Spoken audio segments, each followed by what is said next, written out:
लगातार हुई बारिश में डूबा पटना। डिप्टी सीएम रेणु देवी के आवास में भी घुसा पानी। जल निकासी की प्रक्रिया जारी।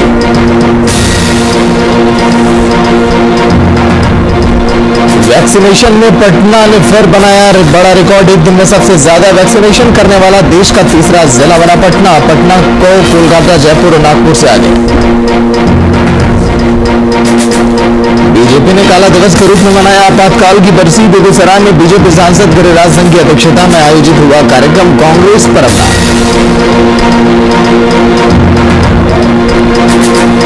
मोकामा रेल कर्मियों ने खोला संघर्ष का मोर्चा। विभागीय अधिकारी पर मानसिक प्रताड़ना का आरोप। मंडल अधिकारियों को पत्र लिख लगाई न्याय की गुहार।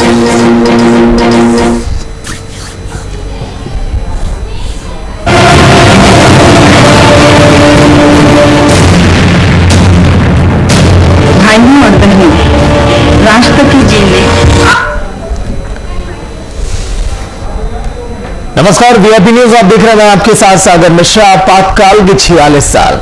भारत के इतिहास में 25 जून का दिन तो कभी भुलाया नहीं जा सकता। 1975 में 25 जून को तत्कालीन राष्ट्रपति फखरुद्दीन अली अहमद ने इंदिरा गांधी के कहने पर भारतीय संविधान की धारा 352 के तहत आपातकाल की घोषणा कर दी थी। यह आपातकाल पूरे 21 महीने तक लागू रहा और उस दौरान हजारों निर्दोष लोगों को जेलों में डाल दिया गया। लेकिन बीजेपी ने शुक्रवार को आपातकाल की बरसी पर काला दिवस के रूप में इस दिन को मनाया और देश में लोकतंत्र की स्थापना के लिए संघर्ष करने वाले जेपी सेनानियों को सम्मानित किया। इस दौरान आयोजित समारोह में वक्ताओं ने देश में आपातकाल लगाने के लिए कांग्रेस की जमकर आलोचना की।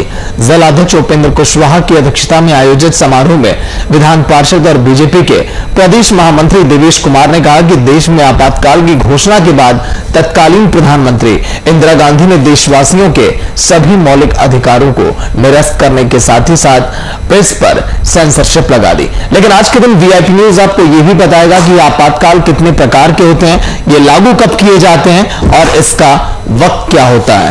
तस्वीरें हम आपको दिखाएंगे। आपने वानगी भी देखी उस आपातकाल की।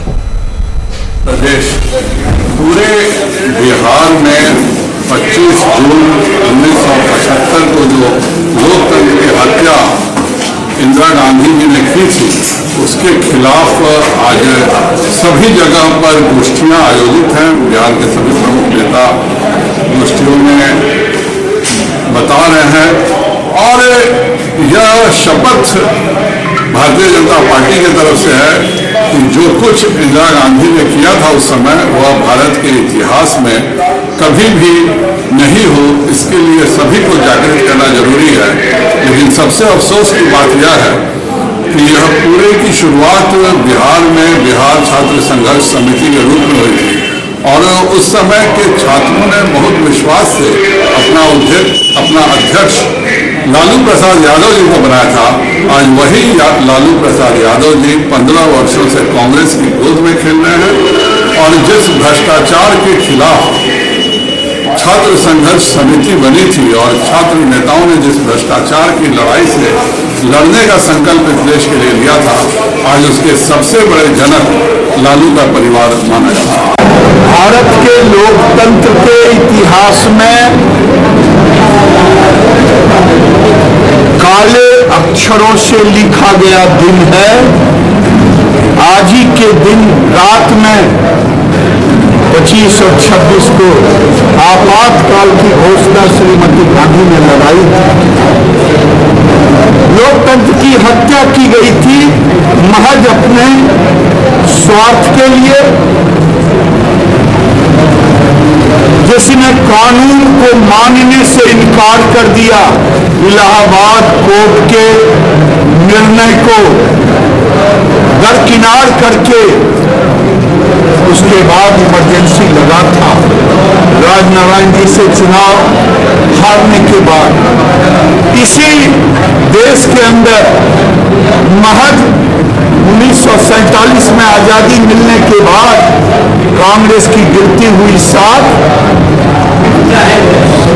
69 में 9 राज्यों में कांग्रेस की सरकार चली। 46 साल पहले रेडियो पर हुए इस ऐलान के बाद मुल्क में आग की तरफ में था वो दिन शायद किसी ने सोचा ना होगा कि उस दौर के लोगों को देखना पड़ेगा। 25 जून 1975 वो दिन फैसला इसीलिए लेना पड़ा इंदिरा गांधी को क्योंकि 12 जून को जब इलाहाबाद हाईकोर्ट ने फैसला सुनाया, वो फैसला इंदिरा गांधी को बिल्कुल भी पसंद नहीं आया। उसके बाद उन्होंने राष्ट्रपति से गुहार लगाई। फिर उसके बाद पूरे देश भर में national emergency, economic emergency, state emergency, दो और तरह की इमरजेंसियां हैं संविधान में, लेकिन नेशनल इमरजेंसी ने पूरे देश को झकझोर कर रख दिया था। 1975 में ये लगाई गई।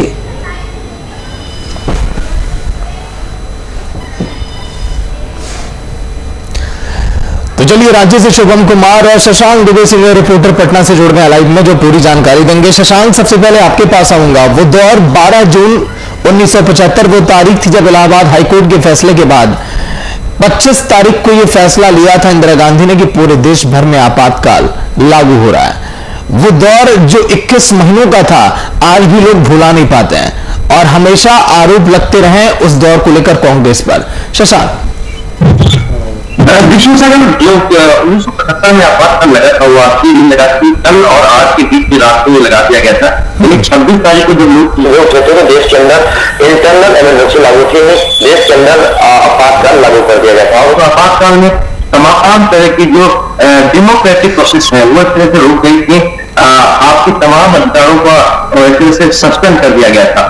तो वो जो दौर था वो ऐसा दौर था कि जब कहा जाता था कि सरकार मतलब इंदिरा गांधी, इंडिया मतलब इंदिरा गांधी। तो इंदिरा गांधी को जब कहीं से लगा कि अगर उनकी सत्ता रुकावटी हो रही है या हाई कोर्ट उनके जो सदस्यता पर है वहां पर कहीं ना कहीं डिसमेंट जैसे तमाम चीजों को लेकर इंदिरा गांधी ने आपातकाल लगाया था।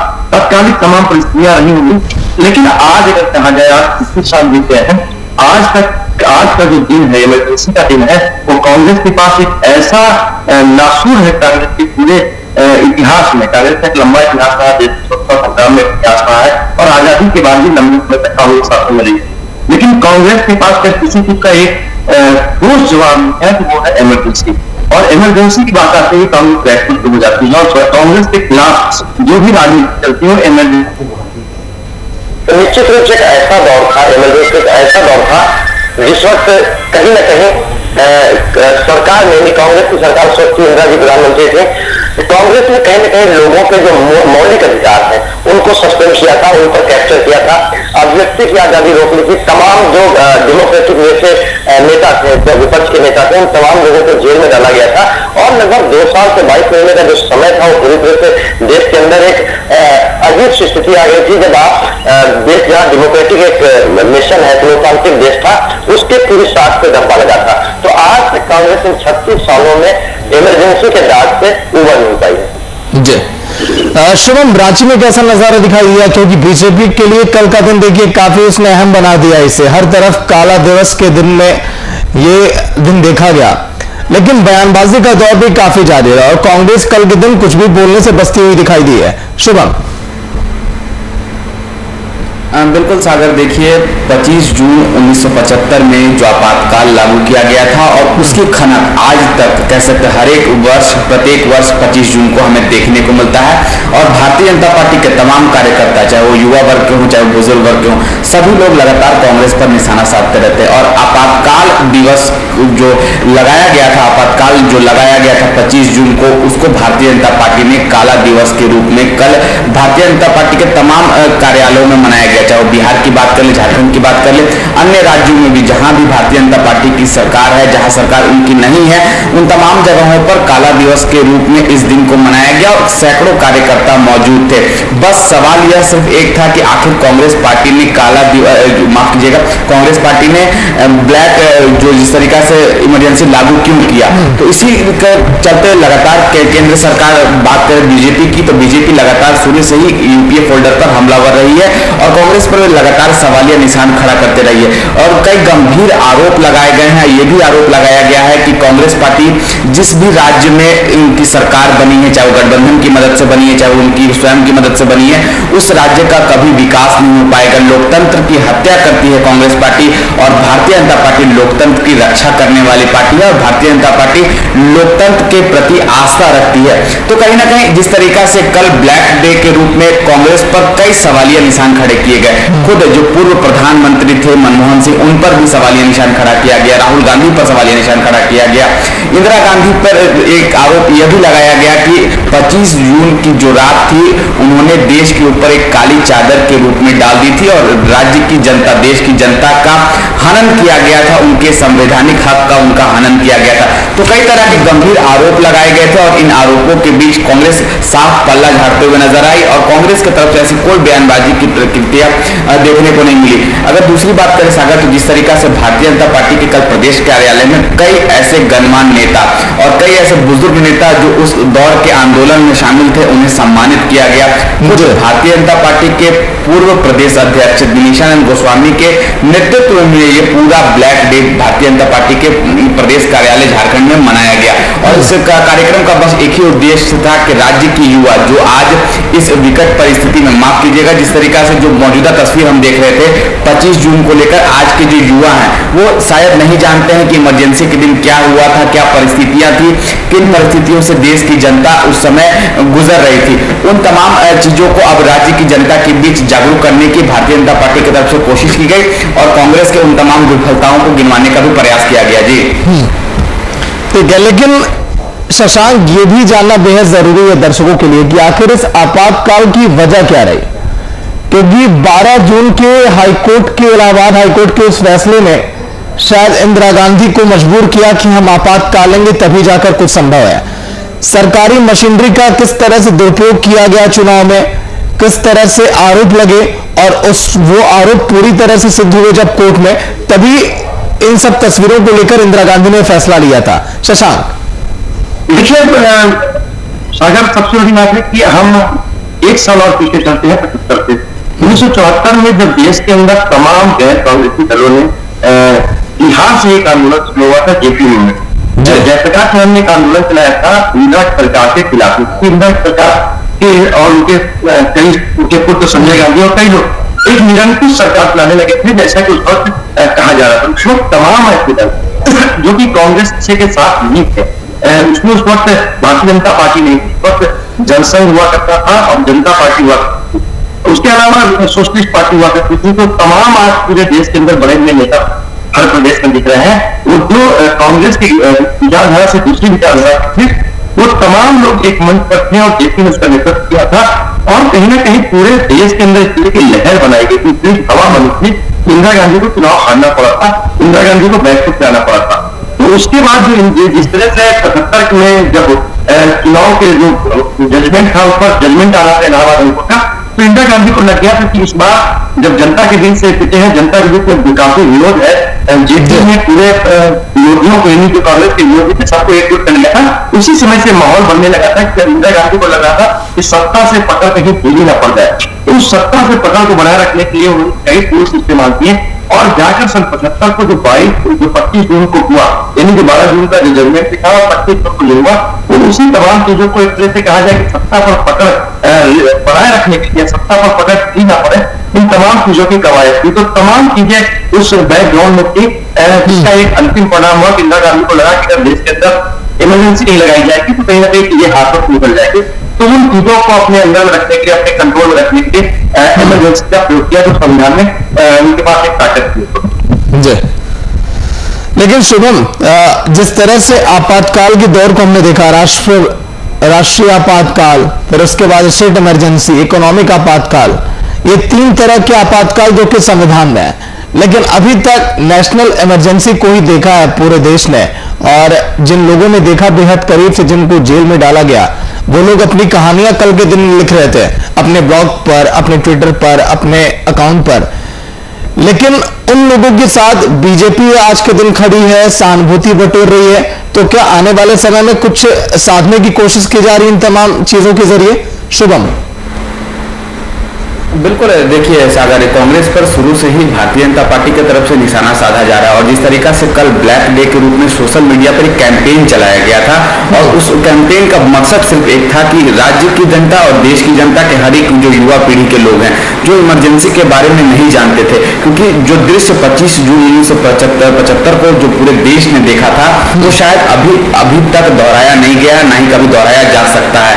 ये परिस्थितियों पर डिपेंड करता है, लेकिन जिस तरीका से जो कैंपेन चलाया गया सोशल मीडिया के जरिए, लिंक फॉरवर्ड किए गए। भारतीय जनता पार्टी के तमाम कार्यकर्ता उसमें शामिल थे और कह सकते हैं कि जन की आवाज तक पहुंचाने की कोशिश की गई। भारत के प्रधानमंत्री नरेंद्र मोदी ने भी अपने देश को संबोधन करते हुए ब्लैक डे के रूप में इस दिन को बताया और कहीं ना कहीं कांग्रेस पर जमकर निशाना साधा गया। और उस निशाना का कह सकते तात्पर्य सिर्फ एक अगर देखें तो राज्य की जनता से लेकर देश की जनता तक बस जागरूकता फैलाने की जरूरत थी कि अब यूपीए फोल्डर का विनाश निश्चित है और कई गंभीर आरोप लगाए गए। अगर बात करें झारखंड के परिप्रेक्ष्य में तो भारतीय जनता पार्टी के पूर्व प्रदेश अध्यक्ष और जो मौजूदा प्रदेश अध्यक्ष है दीपक प्रकाश, उन दोनों ने लगातार कांग्रेस पर यह सवालिया निशान खड़े किए गए कि भारतीय जनता पार्टी जिस तरीका से जो भी आज तक जो भी भारतीय जनता पार्टी का पूरा कार्यकाल रहा है वो लोकतंत्र के प्रति आस्था का कार्यकाल रहा है, लोकतंत्र का महत्व भारतीय जनता पार्टी समझती है। और यह आरोप लगाते हुए कांग्रेस पर उन्होंने कहा कि कांग्रेस को लोकतंत्र से कोई लेना देना नहीं है, कांग्रेस लोकतंत्र का हनन करना जानती है और राज्य की जनता और देश की जनता का जो हक है उसे कांग्रेस शुरू से ही देना नहीं चाहती। चाहे वो बढ़ती महंगाई की बात कर लें, चाहे वो पलायन की बात कर लें, तमाम चीजों का जो टिकड़ा है वो कहीं ना कहीं कांग्रेस के पर फोड़ दिया गया। और भारतीय जनता पार्टी जिस तरीका से जब आंदोलन की शुरुआत हुई थी 25 जून 1975 में, कई ऐसे लोग थे जो जेल में बंद किए गए थे और भारतीय जनता पार्टी का ऐसा मानना है कि जिस समय भारतीय जनता पार्टी के कार्यकर्ताओं को जेल में बंद किया गया था तो जेल में जगहें कम पड़ रही थी। जगह कम होने के कारण जो लोग बाहर आ गए थे वो लोगों ने आंदोलन की शुरुआत की थी और जिस तरीका से भारतीय जनता पार्टी को जन समर्थन मिला था, क्योंकि जिस तरीका से बात करें अखिल भारतीय परिषद के जितने कार्यकर्ता थे, आरएसएस के जितने कार्यकर्ता थे, भारतीय जनता पार्टी के जितने भी कार्यकर्ता थे, सभी लोग एकजुट होकर कहीं ना कहीं इंदिरा गांधी के उन फैसलों का विरोध कर रहे थे और इसी वजह से उन्हें जेल में डाला गया था। और संख्या इतनी थी कि जेल में जगह कम पड़ गई थी और एक काली चादर के रूप में हमने उस दिन को देखा था। और कहीं ना कहीं भारतीय जनता पार्टी हर एक वर्ष 25 जून को ब्लैक डे के रूप में मनाती रही है और उसका जवाब कांग्रेस के पास आज तक नहीं मिला कि आखिर भारतीय जनता पार्टी के उन आरोपों का कैसे जवाब दिया जाए, क्योंकि उस समय की परिस्थितियां कुछ और थी और उस समय विकल्प शायद इंदिरा गांधी के पास कुछ और नहीं था। जी ठीक है, लेकिन शुभम हर बार के चुनाव में या फिर 1975 के बाद के अगर दौर को देखें, बीजेपी ने आपातकाल पर खुलकर घेरा है कांग्रेस को और इसका खामियाजा कांग्रेस को भुगतना पड़ा 1975 के उस आपातकाल के हर एक चुनावों में और कांग्रेस के पास जिसका कोई जवाब नहीं रहता और इसका खामियाजा आने वाले समय में भुगतना भी पड़ेगा जब तक चुनाव हमेशा होते रहेंगे। शुभम, शशांक देखिए सगन जो लोकतांत्रिक व्यवस्था है उसमें अगर लोकतंत्र पर कोई प्रभाव होता है, देखिए आमतौर पर देश के अंदर लोकतंत्र की बहुत श्रद्धा है लोकतंत्र के प्रति और एक ऐसा मैंने कहा था कि एक ऐसा जख्म एक ऐसा घाव लोकतंत्र पर कांग्रेस ने दिया था या कांग्रेस के जो अपने पूरी इतिहास रहा है, कांग्रेस का एक लंबा इतिहास रहा है जो आजादी की लड़ाई कर रहा हूँ या आजादी की बात कर रहा हूँ, तो तमाम समय में अगर सबसे बड़ा कोई दाग या सबसे बड़ा कोई कांग्रेस के बदन पे घाव है तो वो इमरजेंसी है और उसको डिपेंड नहीं कर पाती है। लेकिन वो वक्त क्या था, उस वक्त में भारतीय जनता पार्टी नहीं, उस वक्त वो तमाम कांग्रेस के विरोधी जो 74 के आंदोलन में निकल कर आए थे, जो भी मूवमेंट से निकल कर आए थे, वो सोशलिस्ट पार्टी थे, समाजवादी पार्टी के लोग थे, जनसंघ से जुड़े हुए कुछ लोग थे, उस वक्त भारतीय जनता पार्टी में पार्टी की विपक्ष थी। भारतीय जनता पार्टी के बहुत कम सदस्य हुआ करते थे, तो पूरा जो विपक्ष है उस वक्त इनकी कांग्रेस लॉबी थी, उस पूरी लॉबी ने एक माहौल बनाया था समर्थन में भी, तो कहीं ना कहीं इस तरह का माहौल दिख रहा था इंदिरा गांधी को लगने लगा था। तो जो ये कांग्रेस तो जो इलेक्ट्रॉन पॉलिटिक्स जब भी आती है तो लोकतंत्र की बात होती है और लोकतंत्र की जब बात आती है तो भारतीय जनता पार्टी क्योंकि मुख्य पार्टियों के पास सबसे ज्यादा स्ट्रेंथ है, वो हमेशा कांग्रेस सबसे बड़े हथियार देती है वो है इमरजेंसी। क्योंकि कांग्रेस की जब इमरजेंसी पहुंचती थी उस वक्त क्या हालात रहे होंगे, किन कारणों से किया था, लेकिन महत्वपूर्ण यह था कि उन्हें तमाम पब्लिक राइट्स लोगों के मौलिक अधिकार है उन तमाम अधिकारों को सस्पेंड किया गया था। प्रेस की अभिव्यक्ति को जो पब्लिक अभिव्यक्ति की आजादी थी उसको कहीं ना कहीं दबा दिया गया था। तो तमाम ऐसी चीजें होती जो लोगों को पसंद नहीं आई। इमरजेंसी एक बहुत बड़ा धब्बा था और कांग्रेस आप तक डिपेंड नहीं कर पा रही। दूसरा महत्वपूर्ण है कि भारतीय जनता पार्टी को पता है, क्योंकि कांग्रेस हर समय भारतीय जनता पार्टी पर यह आरोप लगाने की कोशिश करती है कि इस वक्त की जो मौजूदा शासन है खासकर नरेंद्र मोदी का वो डिक्टेटरशिप है, लोकतंत्र से दूर है। तो बार बार अगर कांग्रेस इस अटैक पे आती है, भारतीय जनता पार्टी इमरजेंसी की याद दिलाती है और इमरजेंसी की याद दिला के बताती है कि राजनीति में डिक्टेटर को किसने की है वो पहले से पता है। तो ये पूरी जो चीजें हैं लंबे समय तक चलेगी, क्योंकि कांग्रेस ने वो धब्बा दिया है लोकतंत्र पे जो मिटने से नहीं मिट रहा है, कांग्रेस के मिटाने से नहीं मिट रहा। हालांकि बहुत सारी ऐसी पार्टियां जो कांग्रेस के विरोध में राजनीति कर रही थी उनके साथ है, बिहार में लालू प्रसाद यादव उनके साथ है, क्योंकि जेपी मूवमेंट बिहार से चला था और बिहार के तमाम वो नेता जो जेपी मूवमेंट के पैदाइश है, नीतीश कुमार हो चाहे रामविलास पासवान हो, लालू प्रसाद यादव हो, तमाम सुनील कुमार मोदी हो, तमाम ऐसे नेता हैं जिसको जेपी आंदोलन के ऊपर से, लेकिन उसमें कई लोग ऐसे हैं, लालू प्रसाद हो चाहे रामविलास पासवान भी समय पर आएगा, वो लोग जाते रहे हैं कांग्रेस के साथ। तो कांग्रेस की विरोध जिस जमाने में था जोड़ने का बदल खुलकर कहीं ना कहीं इसको काउंटर कर रही है, उसके विरोध में खड़ा हो रही है और पब्लिक को याद दिलाते रहती है कि ऐसे कांग्रेस में किया गया था। जी शुभम, कल का दिन जिस तरह से देखा गया, रघुवर दास हो या फिर बीजेपी के तमाम दिग्गज नेता, पीएम नरेंद्र मोदी, सभी के ट्विटर हैंडल पर आपातकाल को लेकर ट्वीट, प्रेस कॉन्फ्रेंस की गई, कई जगहों पर काले दिन के रूप में इस दिन को मनाया गया। लेकिन नेताओं ने क्या कुछ कहा, उनकी प्रतिक्रिया क्या थी, चाहे हम रघुवर दास की बात करें या प्रदेश के तमाम दिग्गज नेताओं की? शुभम देखिए, भारतीय जनता पार्टी के तमाम दिग्गज नेता और माफ कीजिएगा झारखंड के पूर्व मुख्यमंत्री रघुवर दास, सभी के तरफ से कांग्रेस पर जमकर निशाना साधा गया और उन तमाम विफलताओं को राज्य की जनता के सामने रखा गया कि कांग्रेस के विफलताओं के कारण राज्य की जो स्थिति थी, जो देश की स्थिति थी 25 जून 1975 की अगर बात कर लें, उस समय भयावह स्थिति थी। सभी लोगों के मौलिक अधिकारों का हनन किया गया, तमाम व्यापार बंद हो गए, कई अखबार के संस्थान बंद हो गए। तो कह सकते हैं आंदोलन आया था उस समय देश में और उसी का फायदा कहीं ना कहीं भारतीय जनता पार्टी ने उठाकर राज्य की जनता के सामने रखा और कांग्रेस पर जमकर हमला बोला। इसी कड़ी में अगर बात करें सागर, तो जिस तरीका से जो कांग्रेस की भी प्रतिक्रिया सामने आई थी, कांग्रेस के प्रवक्ता राकेश सिन्हा ने साफ तौर पर कहा था कि 2014 से जब से प्रधानमंत्री नरेंद्र मोदी की नेतृत्व वाली केंद्र में सरकार आई है, तब से देश की जनता के बीच में इमरजेंसी जैसी स्थिति उत्पन्न हो गई है। तब से राज्य की जनता, देश की जनता अब केंद्र सरकार को कोसने में लगी हुई है, चाहे वो बढ़ती महंगाई की बात कर ले, चाहे वो रोजगार की बात कर ले, चाहे कोरोना काल में जिस तरीका से जो रवैया देखने को मिला केंद्र और राज्य सरकार के दोनों के बीच का जो रवैया था, तमाम चीजों पर घेरने का प्रयास किया गया। लेकिन अब सवाल यह है कि जिस तरीका से भारतीय जनता पार्टी की तरफ से आपातकाल को लेकर ब्लैक डे के रूप में जो कांग्रेस पर सवालिया निशान खड़े किए गए थे, उन सवालों का कांग्रेस के पास शायद कोई जवाब नहीं था। इस वजह से कांग्रेस की तरफ से यह कहा गया कि जो बढ़ती हुई महंगाई को लेकर घेरने का प्रयास किया गया।